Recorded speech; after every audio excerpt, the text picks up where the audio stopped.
ప్రభుత్వం వచ్చిన తర్వాత ఇది 5th జాబ్ మేళా అండి. నంద్యాల నుంచి నేను ఇప్పటి వరకు ఇది 3rd జాబ్ మేళా అటెండ్ అవుతున్నాను. నేను ఇది దాదాపు నంద్యాలలో చాలా మంది మనకు ఆపర్చునిటీస్ వచ్చినాయి. 4th జాబ్ మేళా ఈ నంద్యాల నుంచి చాలా మంది ఆ జాబ్ కోసం అప్లై చేశారు, చాలా మంది వెళ్ళారు, చాలా మంది ఇంటర్వ్యూస్ కూడా సక్సెస్ చేశారండి. నేను అందరికీ ఒకటే కోరుతున్నాను, మీరైతే జాబ్ కి అయితే అప్లై అయితే చేయండి, మీరు ఇంటర్వ్యూ కూడా ఫేస్ చేయండి. ఒకవేళ ఇబ్బంది ఇక్కడ దొరకడం లేదు, ఒకవేళ మీరు జాబ్ మీద ఇక్కడ ఏమన్నా ఫేస్ చేస్తే కూడా మనకు మీ రెజ్యూమ్ ఇస్తే కూడా మనకు తెలిసిన వాళ్ళు ఇంకా కంపెనీస్ ఉన్నాయి హైదరాబాద్ లో, నాకు అన్న ఇవ్వచ్చు, మా ఆఫీస్ అన్న ఇవ్వచ్చు. ఏమన్నా అంటే డిగ్రీ లేకపోతే MBA చదివే స్టూడెంట్స్ నాకు కూడా మీ రెజ్యూమ్ ఇస్తే కంపల్సరీ నేను కూడా హైదరాబాద్ లో మా ఫ్రెండ్స్ కంపెనీస్ ఉన్నాయి, అక్కడ కూడా నేను అప్లై చేస్తానండి. ఇంకొకటి నేను ఏమంటున్నానంటే, ఈ ఆపర్చునిటీ ఎవరు వదలకండి. ఎందుకంటే మీరు ఒక్కసారి ఎక్స్పీరియన్స్ చేయండి. ఎందుకంటే లైఫ్ లో కంపల్సరీ ఒక్కసారి అన్న జాబ్ చేసి ఎక్స్పీరియన్స్ చేస్తే మనకు ఎట్లా ఉంటది, జాబ్ చేస్తే కూడా ఎట్లా ఉంటుందని మనకు తెలుస్తుందండి.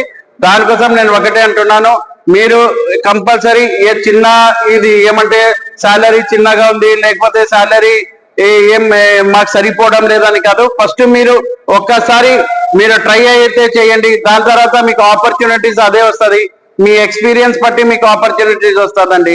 దానికోసం నేను ఒకటే అంటున్నాను, అందరికీ స్టూడెంట్స్ ఈ రోజు ఎవరెవరు వచ్చారో అందరికీ ఆల్ ద బెస్ట్ అండి.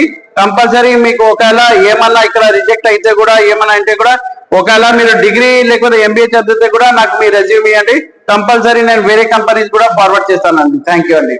కూడా అప్లై చేసి మనము చేరి ఎక్స్పీరియన్స్ తెచ్చుకోవటం అనేది చాలా ఇంపార్టెంట్. ఎందుకంటే ఎవరికి కానీ డిగ్రీ లేదా ఇంటర్ అయిపోయిన తర్వాత నెక్స్ట్ ఏంటి అనేది ఇంపార్టెంట్.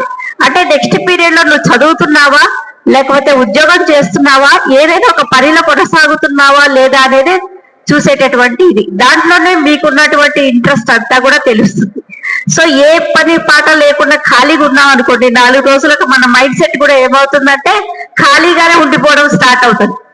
సో అలా కాకుండా ఏదైనా ఒక వర్క్ పట్ల ఇంట్రెస్ట్ ఉండాలంటే కంటిన్యూస్ ప్రాసెస్ ఆఫ్ లెర్నింగ్ అనేది ఉండాలి. అది ఎప్పుడు అవుతుందంటే ఐదర్ మనము మన స్టడీస్ ని కంటిన్యూ చేస్తే కానీ లేదా ఉపాధి కోసం ఒక ఉద్యోగాన్ని సంపాదించి ఏదైనా చేస్తుంటేనైనా సరే మనం కంటిన్యూస్ లెర్నింగ్ ప్రాసెస్ లో ఉంటాం. సో ఈ వచ్చినటువంటి ఉద్యోగం చాలా మంది కూడా పిల్లలు ఏమనుకుంటారంటే మనకు ఇక్కడే కావాలి, లోకల్లో రావాలి,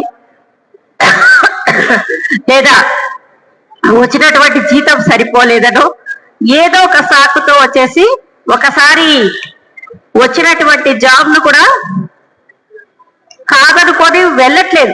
వచ్చినా కూడా వెళ్ళట్లేదు. ఎందుకు వెళ్ళట్లేదు అంటే శాలరీ తక్కువ ఉందనో లేకపోతే మన ఇంటికి దూరంగా ఉందనో వెళ్ళటం లేదు. కానీ అది కాదు, మనము వర్క్ ఏం నేర్చుకుంటాం, ఒక కంపెనీలో కానీ టీంలో కానీ చేరినప్పుడు